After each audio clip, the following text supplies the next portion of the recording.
basafa mukoleka ntuko tusako bintu bingi Kamala mstudio mbamu n'abakugu mubategeere ensonga edegemagani n'amawulire gakufeyo newefe mu busoga ni Uganda yona ku program yaife eno wekalangule mzee mudo shida studio ndi munange no muvunia ni Mulwanyi Daudi ate omukungu aligana batembe bana babamba taize mitwe otinte na dawita kale mbagana mbagana muna abasoka baline bigano aye maintaining to maintaining chichova ni bagana ndi abana waja wagusasulira obuwala ya gugweita musanvu dabwire bwali okubwa kamula ne Mulwanyi engeri gya Salomo omutwegwe oba endoze engeri gya wagira President Museveni kuba ati wali njawulo asala abamulaba abatuwuliriza njawo kuba ekifaananyi kirungi nti Mulwanyi apepeta omutwe gonna n'amalako akaviiri tosobola kwata ku mutwe gwa Mulwanyi n'osanga akaviiri n'akamu naye ate buli eno ku bulevu ate obulevu obungi tayogeranga ku kirevu baba muvuuni eyakambona kankuwa ebyafaayo by'omutwe guno okuba omukaire wange anzaala mutwe gwabasika bwe yawuuna kunkyo n'afa mutwe tebagusikira bansala ku envi basala kyo wakati okumwabiza mama gafuire bakusala ko okuva ko tidimeranga zokumaintaininga kire kye bakola nosigala ngoli smart nze singa kolimira basaluni kuti ifa bayino obutoti butunda ekikunsasu zesene nebe mitwe emibati ki oli suppose kusasula kota mane aya kana akatwe kona kuna ni mungaloti era wantu ola kwesene dada wala kitundu enviri buti wo sasula mbundi kunne kirevu nkubinga kirevu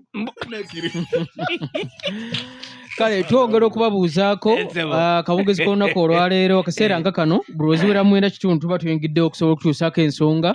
z'olina okuba nga teba oti omanya kakati nze Julius omuvuunyanga bulijjo ndi ne Mulwanyi dda weekawete musajja yakomawo n'amaanyi engeri gyayo ayogeza maanyi okuva ekololo naye ensonga tiwambona ku mubuvubuka wandinumirwa amaanyi agomvubuka so wakendera kuba mubuvubuka omuntu wabagano yagwesa amaanyi akojowere omuntu wabagano gaire nga akojowa kubigere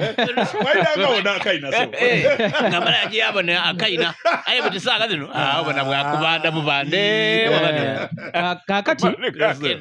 olwali akakiiko ak'ebyokulonda katandise mu butongole okusunsula abagenda okuvuganya ku bifo mu gavumenti ez'ebitundu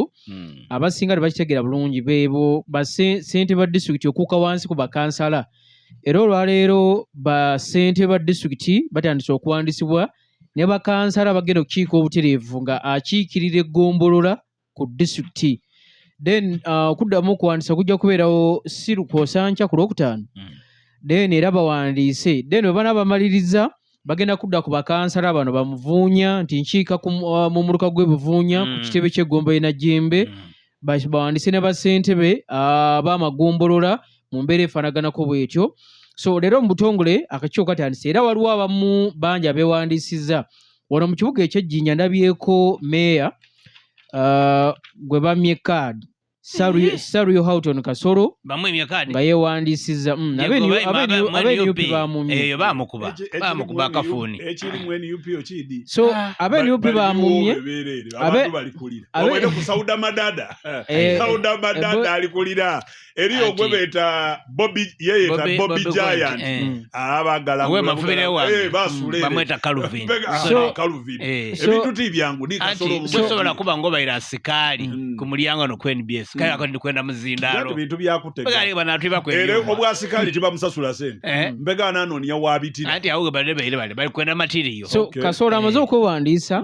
n'awanda omuli agamba nti ali mu kujja amazeeko abasinga balowooza nti oba kaadi NUP yamuyisawo simanyi biki ali kujja amazeeko agenda kubeera mukambwe nnyo era agambye nti ab'NUP basaanye bamutunuulire nnyo bali kulonda bakambwe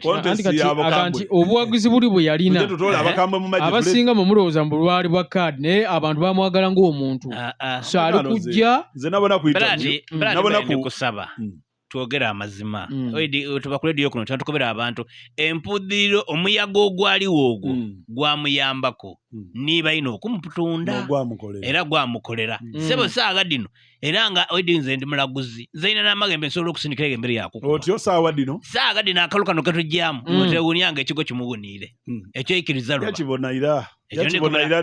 yairayo ne ku mulimu gul'omukaire so kino ekyokwida gye yeegandiise yeena alina okujja bujje mu maiso nga yeegandiise oba anaabitamu oba toobitemu kubanga bati yeegandiisizza kabiri kiba kiyisiisa ino ki omutindo kyendi kusinga kwewuunya n'omukulu okukoba mbw'alida kwidda nga amazeeku mukambwe ino era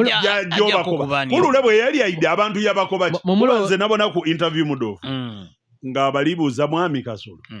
ati bwene abantu wabakoba ki okusobola okwentrustinga n'ekibi ati wazira zena nina kulole nakola ati bwekyo bwe nakola nti nawuuna ku nkyongo obululu bakoze eki buti ajja akola ki ajja akuba fulumudu yakoba mu interview eyo nti wazira kye yabakoba yakola bukole bw'atya yafunya kikonde olunaku olusembayo mpegana ajja abakoba ki bayina in fact baamukuba ino bona bajagwa baamukuba ino kubanga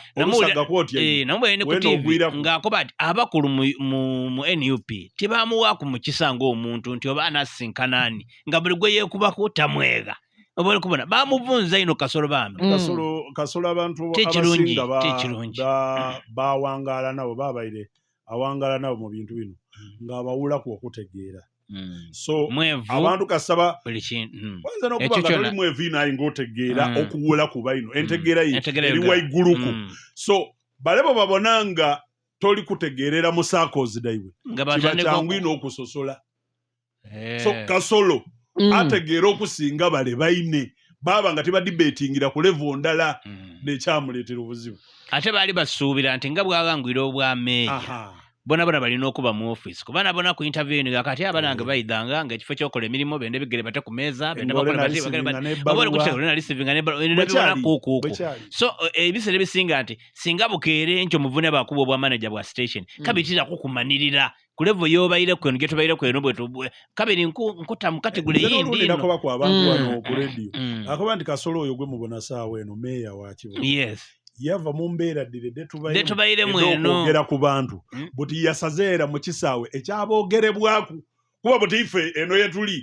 omulimu gwaife ogutusasuza kuboogeraku imwabali eyaboogerebwaku yava eno yetuli ogogera ku bantu yetwaliranga embidi embisibisi ati yokaniwalaji